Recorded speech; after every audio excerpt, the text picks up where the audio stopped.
Need money for a down payment? How are you going to get it? There's a lot of programs out there right now. I have Jonathan Caguioa from Allianz Mortgage. Right. And we've talked to him before, but this time we're going to talk about a lot of the down payment assistance programs.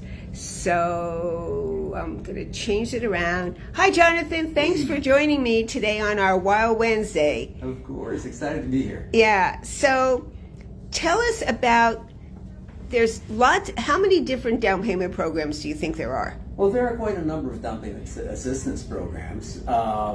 There's some which are actually per city. They would have some sort of down payment assistance for a certain area there. But the most popular down payment programs, which I find very effective, at least with my clientele, is the CalHFA down payment assistance program. Yeah. Okay. Now, in that one, I know that there's some that you're basically having a second, and you need to pay that back when you sell? Yes, correct. Okay. Right. And the second could be a silent second. And so the most popular one is FHA, first loan. The second loan is given to you by CalHFA, which is 3.5% down. And usually the rate on that as of today is, I would say, in the ones or twos, meaning 1 or 2% amortized over 30 years. They give you 5 years to defer payment on that. And usually it's a very small payment anyway. So that payment, is given to you, that down payment, and you'll have to qualify for the FHA loan. Now, the only difference between a CalHFA FHA and your regular FHA loan is the rate. And of course, there are income limitations to this program, but they're pretty generous with that. Wow. So in 5 years, I'm going to be expected to do a refi so I can pay back that loan? You can do that. Okay. Right. Or sell. Yes. That would be the one of the two things. Exactly. Are there other programs that people seem to be gravitating to right now? Well, there is one which is limited to Los Angeles cities. They call it the Low Income Payment Agreement Program. And the way that works is that they will give maybe up to 140 or 150,000 down, but it's a shared equity program, meaning you don't have to make monthly payments on that assistance. However, should you sell the property, they're going to take at least 25% of the equity growth on that property as their profit on top of you paying back the principal balance.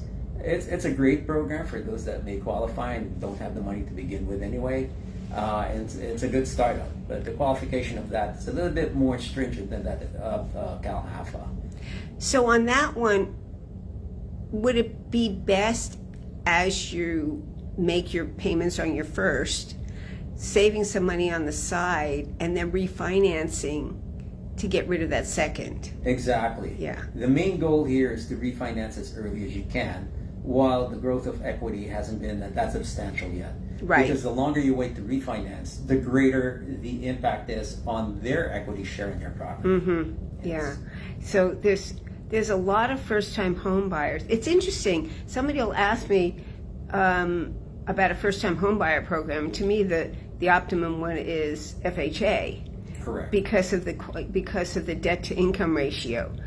Yes. What that means is your bills versus the amount of money you bring in each month. Yes, your debt to income. Saying it so simply, we can all understand that. So what ends up happening is I don't have to be necessarily a first-time home buyer. I could use that any time of my life in purchasing on a regular FHA. Yes. Now, I think there was another FHA program that came about that,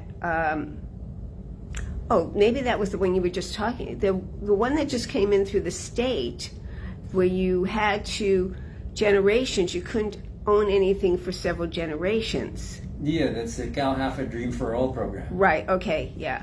And that one's limited in funds all the time. Yes. so it went by really quick the first time around. That's why the second rolling of that program, you had to apply to be included in the lotto drawing You know, so if you're lucky enough that your name is drawn from that lotto, then you're given 90 days to. Right. I knew somebody who tried to get involved, and then she found out that she couldn't qualify because of her credit. So I'm trying to encourage her to check with you for other down payment programs when the time comes. Yes. Because she's really a first-time home buyer. Yes. And being encouraged to buy. So, any idea where we're looking at the end of the year for interest rates? Since I have you on on the phone here. Trajectory seems to be on a downtrend. So it seems like we've experienced a good drop in rates right now.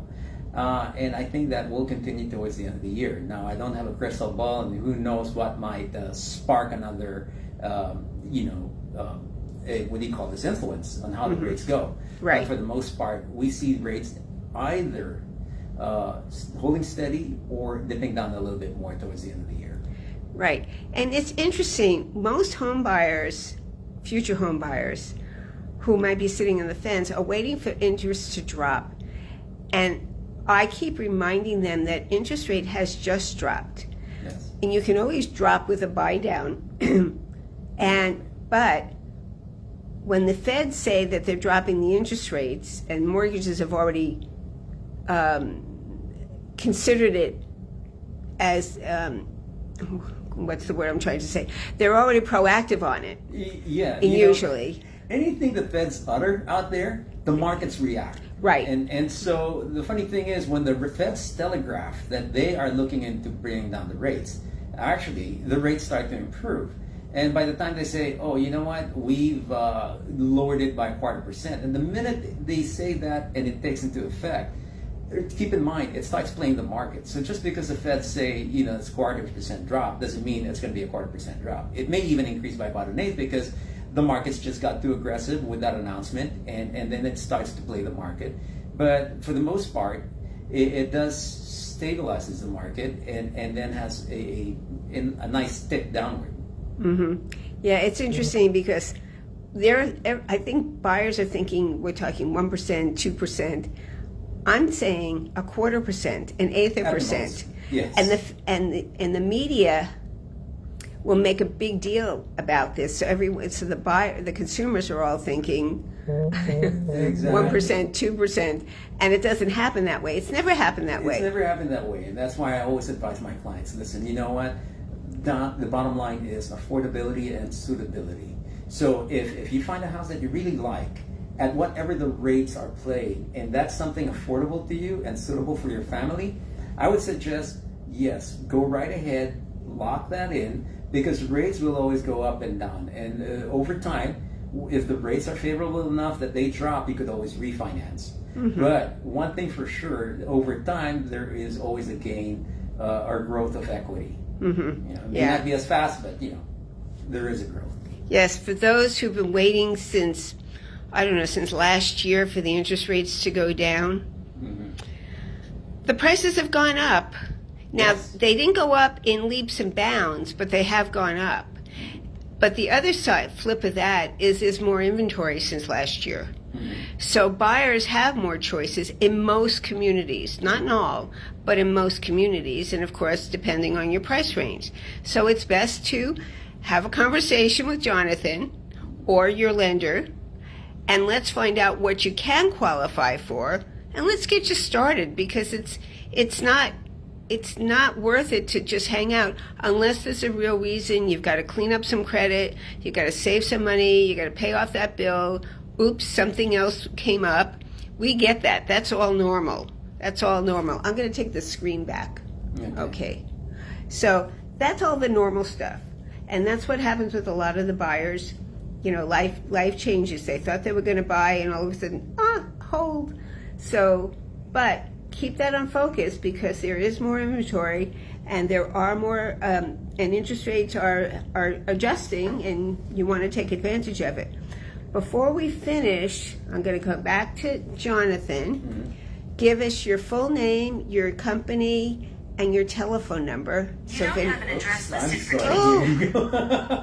And his phone wants to get involved too. Yes, that's right. Well, thank you, Carol. My name is Jonathan Caguioa with Allianz Mortgage Services. My phone number is 949-241-2527. You can always reach out.